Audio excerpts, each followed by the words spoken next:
নমস্কার, শুভ সন্ধ্যা। শান্তিনিকেতন সাহিত্য পথের ধারাবাহিক ছেলেদের রামায়ণের দ্বাদশটি পর্ব ইতিমধ্যে আপনারা শুনেছেন। আপনাদের অভিমত আমাদের সমৃদ্ধ করেছে। 100 বছরেরও আগে কিশোর কিশোরীদের জন্য এই বইটি উপেন্দ্রকিশোর রায়চৌধুরী লিখেছিলেন। আজও এ বই সমান জনপ্রিয়। প্রথম সংস্করণের নিবেদনে উপেন্দ্রকিশোর জানিয়েছেন, এই বই লেখার সময় রবীন্দ্রনাথের উৎসাহ এবং সহায়তা ছিল।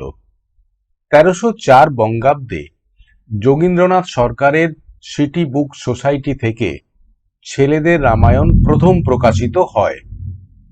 আজ ছেলেদের রামায়ণের ত্রয়োদশ পর্ব পাঠ করবেন অপরেশ হালদার। তিনি সাহিত্য পথের স্বজন, পেশায় শিক্ষক, বিভিন্ন পত্রিকায় সাহিত্য বিষয়ে মূল্যবান প্রবন্ধ লেখেন। অপরেশ বর্তমানে পিএইচডি ছাত্র। অনুষ্ঠানটি সম্প্রচারিত হচ্ছে সাহিত্য পথের ইউটিউব চ্যানেল এবং ফেসবুক পেজে। শুরু হচ্ছে আজকের অনুষ্ঠান, ছেলেদের রামায়ণ ত্রয়োদশ পর্ব। তারপর সীতাকে উদ্ধার করিতে সকলে উৎসাহে আকাশ পাতাল কাঁপাইয়া লঙ্কায় চলিল। সকলের আগে চলিল নল। সে পথ পরীক্ষায় বড়ই পণ্ডিত। কোন পথ ভালো, কোথায় পরিষ্কার জল, কোথায় মিষ্ট ফল, নলের সব মুখস্থ আছে। নল যে পথে যাইতেছে সেই পথ ধরিয়া অন্যেরা তাহার পিছু পিছু চলিয়াছে। হনুমান রামকে আর অঙ্গদ লক্ষণকে পিঠে করিয়া লইয়াছে। অন্য বানরেরা গাছের ফল খাইয়া, ফুলের শোভা দেখিয়া মনের সুখে দল বাঁধিয়া চলিয়াছে। এইরূপে তাহারা সেই মহেন্দ্র পর্বতের কাছে আসিয়া উপস্থিত হইল। এদিকে রাবণ রাক্ষসদের সহিত বসিয়া পরামর্শ করিতেছে। সে বলিল, বলো দেখি এখন উপায় কি? বড়ই যে মুশকিল দেখিতেছি। লঙ্কায় আসিয়া প্রবেশ করা তো যেমন তেমন কঠিন কাজ নহে। সেই কাজ সামান্য একটা বানরে করিয়া দিয়া গেল। আমার ঘর বাড়ি ভাঙিল, এতগুলি রাক্ষসও মারিল। বলো দেখি এখন কি করা যায়? রাক্ষসেরা বলিল, সে কি মহারাজ, আমাদের এত সৈন্য, এত অস্ত্র, আর আপনি এমন বীর। পৃথিবী আকাশ পাতাল সকলই আপনি জয় করিয়াছেন। বানর আর মানুষকে আপনার কিসের ভয়? আপনার নিজেরও যুদ্ধ করিতে হইবে না। একা ইন্দ্রজিৎই মানুষ আর বানর মারিয়া শেষ করিবেন। প্রহস্ত বলিল, আমি তাহাদিগকে মারিব। বজ্রদংষ্ট্র বলিল, আমি একটা বুদ্ধি করিয়াছি। জোয়ান জোয়ান রাক্ষসেরা ভরতের সৈন্য সাজিয়া উহাদের কাছে যাইবে। উহারা কিছুই বুঝিতে পারিবে না। আর ইহার মধ্যে আমাদের লোকেরা একসময় তাহাদিগকে বাগে পাইয়া মারিয়া শেষ করিবে। রাক্ষসেরা সকলেই এইরূপ বলিতেছে। তাহা দেখিয়া বিভীষণ বলিল, মহারাজ, যাহার জোর নাই সে কি সাহস করিয়া লঙ্কায় যুদ্ধ করিতে আসে? রামের সীতা রামকে ফিরাইয়া দিন, নহিলে বড়ই বিপদ হইবে। আপনি রামের এত অনিষ্ট করিয়াছেন, তাহাতেই তো রাম যুদ্ধ করিতে আসিলেন। এ কাজ আপনার উচিত হয় নাই। বিভীষণের কথা শুনিয়া রাবণ রাগের ভরে সভা হইতে চলিয়া গেল। পরদিন আবার মস্ত সভা। সেদিনও খোসামুদে রাক্ষসেরা বলিল, মহারাজ, কোনো ভয় নাই, যুদ্ধ করুন। আর কেবল বিভীষণ বলিল, শীঘ্র সীতাকে ফিরাইয়া দিন। সেজন্য রাবণ রাগের ভরে তাহাকে যত ইচ্ছা গালি দিয়া শেষে বলিল, হতভাগা, আর কেহ যদি এই কথা বলিত, তাহা হইলে এখনই তাহাকে কাটিয়া ফেলিতাম। তখন বিভীষণ বলিল, মহারাজ, আপনি আমার গুরুজন, আপনাকে বুঝাইতে পারি আমার এমন সাধ্য কি? আমার অন্যায় হইয়া থাকিলে ক্ষমা করিবেন।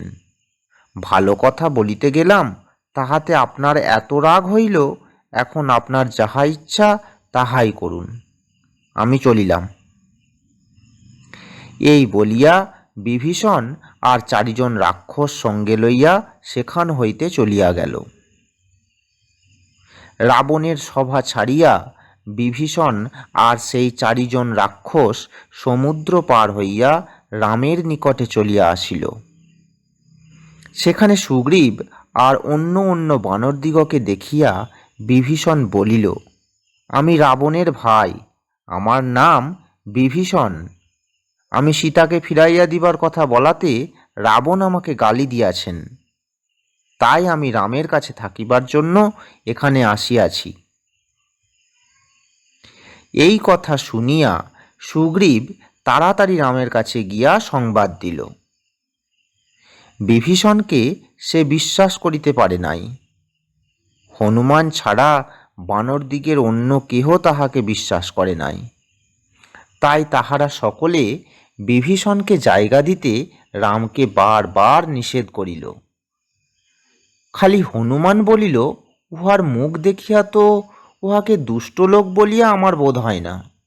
ও যথার্থই আমাদের সহিত বন্ধুতা করিতে আসিয়াছে, উহাকে জায়গা দেওয়া উচিত। সকলের কথা শুনিয়া রাম বলিলেন, যে আশ্রয় চায় তাহাকে আশ্রয় দেওয়া উচিত। সে যদি দুষ্টও হয়, তথাপি তাহার এমন ক্ষমতা নাই যে আমার অনিষ্ট করে। তোমরা শীঘ্র তাহাকে ডাকিয়া আনো।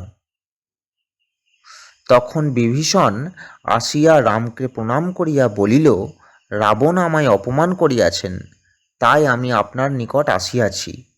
এখন আপনার ইচ্ছা হয় আমাকে রাখুন, না হয় মারিয়া ফেলুন।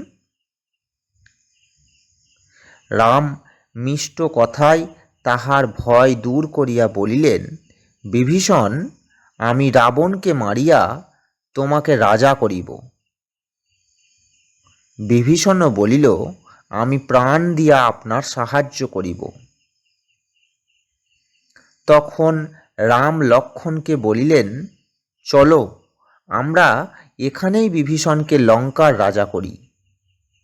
রাজা হইবার সময় স্নান করিতে হয়, সেই স্নানকে অভিষেক বলে।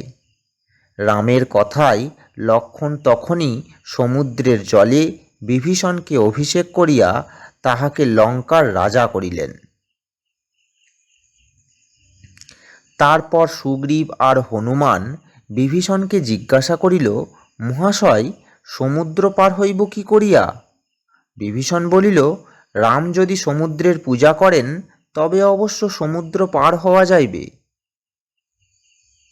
এ কথা শুনিয়া বানরেরা তখনই পূজার জোগাড় করিয়া সমুদ্রের ধারে কুশাসন বিছাইয়া দিল। রাম তাহাতে শুইয়া রহিলেন। 1 দিন, 2 দিন, 3 দিন, 4 দিন রাম সেইখানে পড়িয়া আছেন, তবুও সমুদ্র তাহার সংবাদ লয় না। তাহা দেখিয়া রাম বলিলেন, এত করিয়া পূজা করিলাম, আর তুমি গ্রাহ্যই করিলে না? তোমার এতই অহংকার? আচ্ছা, দাঁড়াও, তোমাকে শুষিয়া ফেলিতে কতক্ষণ লাগে? এই বলিয়া রাম ধনুক লইয়া তাহাতে ব্রহ্মাস্ত্র জুড়িলেন। সে অস্ত্রের তেজে চন্দ্র সূর্য অবধি কাঁপিতে লাগিল, আর সাগরও প্রাণের ভয়ে অমনি হাত জোর করিয়া উপস্থিত হইল।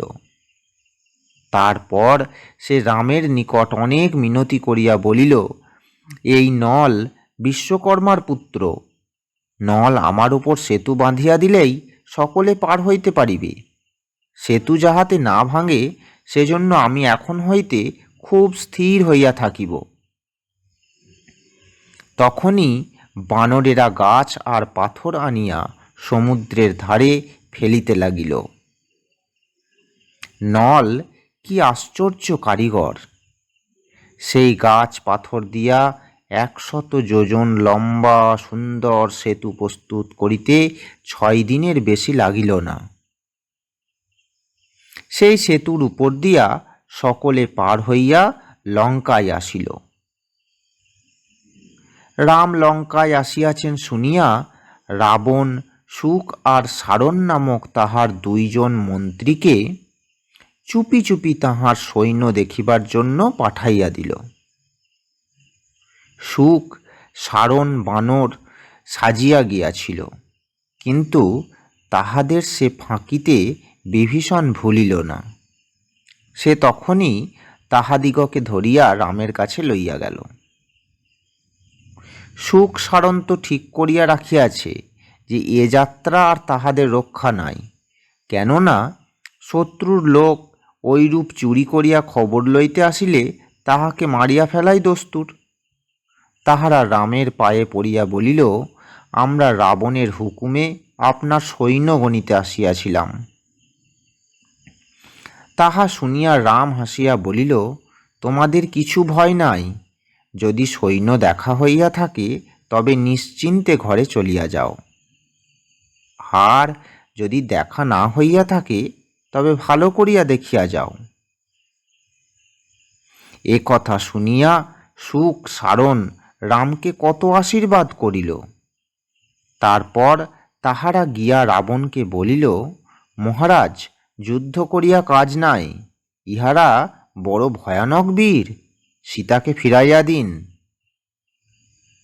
রাবণ বলিল, তোমরা যে ভারী ভয় পাইয়াছ, বলো দেখি এই পৃথিবীতে এমন কে আছে যে আমাকে যুদ্ধ করিয়া হারাইতে পারে? এই বলিয়া সে ছাদে উঠিয়া দেখিতে গেল রামের সৈন্য কিরূপ। সাদা সাদা মেঘ আসিয়া যেমন করিয়া আকাশ ঢাকে, তেমনি করিয়া বানরেতে লঙ্কার চারিদিক ছাইয়া গিয়াছে। এই সকল সৈন্য দেখিয়া সারণ রাবণকে কহিল, মহারাজ, ওই দেখুন নীল বীর 10,000 যোদ্ধা সঙ্গে লইয়া ফিরিতেছে। ওই দেখুন বালির পুত্র অঙ্গদ, উহার সঙ্গে অনেক কোটি সৈন্য। ওই যে নল, যে ওই সেতু বাঁধিয়াছে। মহারাজ, ওই যে শাল গাছের মতন বড় বড় বানর দাঁড়াইয়া আছে, উহারা সুগ্রীবের লোক। উহাদের বাড়ি কিষ্কিন্ধায়। উহারা সকলেই বড় বড় বীর। উহাদের মধ্যে ওই 2 জনার নাম মৈন্দ আর দ্বিবিদ। আর হনুমানকে বোধ হয় চিনিতে পারিয়াছেন, ওই যে বসিয়া আছে। হনুমানের কাছে যিনি বসিয়া আছেন তিনি রাম। তাহার কথা আর কি বলিব, যেমন দেখিতে সুন্দর, তেমনি দয়ালু, তেমনি বিদ্বান, তেমনি ধার্মিক, আর তেমনি বীর। উহার পাশে ওই লক্ষণ বসিয়া, সোনার মতো রং, কোঁকড়ানো কালো চুল, চওড়া বুক, দেখিতে যেমন গুণেও তেমনি। উহার মতন বীর কোথাও নাই। লক্ষণের পাশে ওই দেখুন বিভীষণ বসিয়া আছেন। শুনিয়াছি রাম নাকি তাহাকে লঙ্কার রাজা করিয়াছেন। ওই যে সুগ্রীব, যাহার গলায় সোনার হার আর শরীর পাহাড়ের মতন বড়। এ সকল দেখিয়া শুনিয়া রাবণের মনে খুবই ভয় হইল, কিন্তু সে তাহা শুক সারণকে জানিতে দিল না। বাহিরে সে যারপরনায় রাগ দেখাইয়া শুক সারণকে বকিয়া সেখান হইতে তাড়াইয়া দিল। এরপর একদিন কি হইল শুনো। লঙ্কায় বিদ্যুজ্জিহ নামে একটা জাদুকর রাক্ষস ছিল। রাবণ তাহাকে দিয়া ঠিক রামের মাথার মতন একটা মাথা আর তাহার ধনুর্বাণের মতন ধনুর্বাণ প্রস্তুত করাইল। তারপর অশোক বনে গিয়া সেই মাথা আর ধনুক সীতাকে দেখাইয়া বলিল, এই দেখো, তোমার রামকে আমরা মারিয়া ফেলিয়াছি।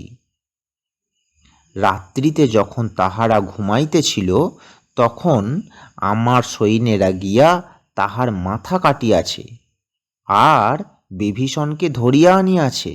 লক্ষণ পলাইয়াছে, সুগ্রীবের ঘাড় ভাঙিয়াছে, হনুমান, জাম্ববান প্রভৃতি আর সকলে মরিয়া গিয়াছে। এখন আর রামের কথা ভাবিয়া কি করিবে?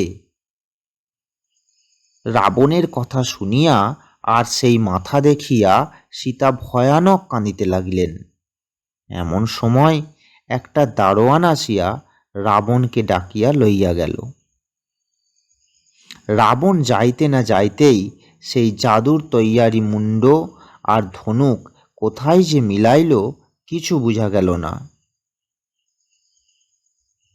বিভীষণের স্ত্রী সরমাকে রাবণ সর্বদা সীতার কাছে থাকিতে বলিয়াছিল। সরমা সীতাকে অত্যন্ত ভালোবাসিত আর সর্বদা তাহার কাছে কাছে থাকিত।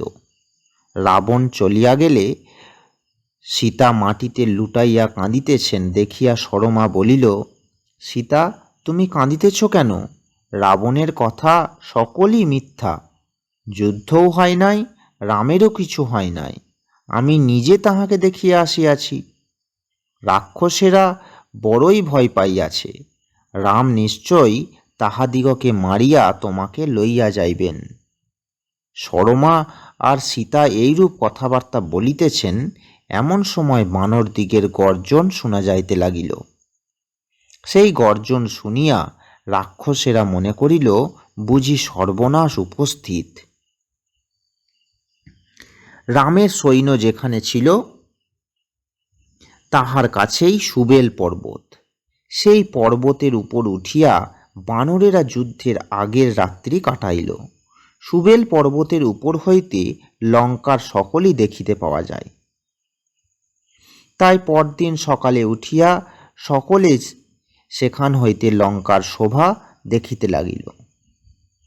সেই লঙ্কার উত্তর দরজার কাছে রাবণ নিজে দাঁড়াইয়া, তাহার দুই পাশে চামর দুলিতেছে, মাথার উপর সাদা ছাতা, গলায় গজমতির মালা। রাবণকে দেখিয়া সুগ্রীবের আর সহ্য হইল না। সে তখনই এক লাফে সেই পর্বতের উপর হইতে একেবারে লঙ্কার দরজার উপর গিয়া পড়িল। আর এক লাফে একেবারে রাবণের ঘাড়ে পড়িয়াই হাসিতে হাসিতে তাহার মুকুটটি কাড়িয়া লইয়া মাটিতে এক আছাড়। তারপর মল্লযুদ্ধ। রাবণ সুগ্রীবকে ধরিয়া মাটিতে আছড়াইল, সুগ্রীবও রাবণকে আছড়াইল। কিল, চর, লাথি দুইজনে দুইজনকে যে কত মারিল তাহার লেখাজোখা নাই। এইরূপ রাবণকে অপমান আর নাকাল করিয়া সুগ্রীব এক লাফে আবার সুবেল পর্বতে চলিয়া আসিল। লজ্জায় তখন রাবণের মুখে আর কথাটি নাই। তারপর রামের সৈন্য পর্বত হইতে নামিয়া লঙ্কার দরজায় আসিয়া উপস্থিত হইল। লঙ্কার কোনো দরজা দিয়াই তাহারা রাক্ষসদিগের বাহির হইবার পথ রাখিল না। উত্তর দরজায় রাবণ ছিল। রাম লক্ষণ নিজে গিয়া সেই দরজা আটকাইলেন। মৈন্দ, দ্বিবিদ আর নীল পূর্ব দরজা আটকাইল। ঋষভ, গবাক্ষ আর গবয়কে লইয়া দক্ষিণ দরজায় রহিল। পশ্চিম দরজায় গাছ পাথর লইয়া নিজে হনুমান। উত্তর দরজা আর পশ্চিম দরজার মাঝখানে সুগ্রীব। এই রূপে সকলে যুদ্ধের জন্য প্রস্তুত হইয়া আছে। এখন রাবণ বাহিরে আসলেই হয়। তখন রাম অঙ্গদকে রাবণের সভায় পাঠাইয়া দিলেন। রাবণ পাত্র মিত্র লইয়া বসিয়া আছে, এমন সময় অঙ্গদ সেখানে গিয়া উপস্থিত। সেখানে গিয়া সে রাবণকে বলিল, আমি শ্রীরামের দূত, আমার নাম অঙ্গদ, আমার পিতার নাম বালি। তাহার কথা বোধ হয় তোমার এখনো মনে আছে। রাম বলিলেন, তুমি শীঘ্র বাহিরে আসিয়া যুদ্ধ করো। তিনি তোমাকে বধ করিয়া বিভীষণকে লঙ্কার রাজা করিবেন। ইহার পর দুই দলে ভয়ানক যুদ্ধ আরম্ভ হইল। কত রাক্ষস আর কত বানর যে মরিতে লাগিল তাহার সীমা সংখ্যা নাই। চারিদিকে মারমার কাটকাট ধূপধাপ, ঘর ঘর ঝনঝন ঠকাঠক শব্দ। সমস্ত দিন যুদ্ধ চলিল, রাত্রিতেও তাহার শেষ নাই। যুদ্ধের স্থানে মরা রাক্ষস আর বানরের পাহাড় হইয়া গেল। রক্তের নদী বহিয়া চলিল, তবুও যুদ্ধের বিরাম নাই। এক স্থানে 5টা সেনাপতি অসংখ্য রাক্ষস লইয়া বড়ই গর্জন করিতে করিতে রামের সহিত যুদ্ধ জুড়িয়াছে। আবার দেখিতে দেখিতে রামের বাণ খাইয়া 5 জনেই পলাইবার পথ পাইতেছে না। আর এক স্থানে অঙ্গদ আর ইন্দ্রজিতে যুদ্ধ। অঙ্গদ লাথি মারিয়া ইন্দ্রজিতের সারথি আর ঘোড়া চ্যাপ্টা করিয়া দিয়াছে। ইন্দ্রজিৎ দেখিল সামনে থাকিয়া যুদ্ধ করিলে বড়ই বিপদ, কাজেই তখন সে মেঘের আড়ালে লুকাইয়া যুদ্ধ আরম্ভ করিল। এইরূপ যুদ্ধ করিবার পর সে শিবের নিকট পায়।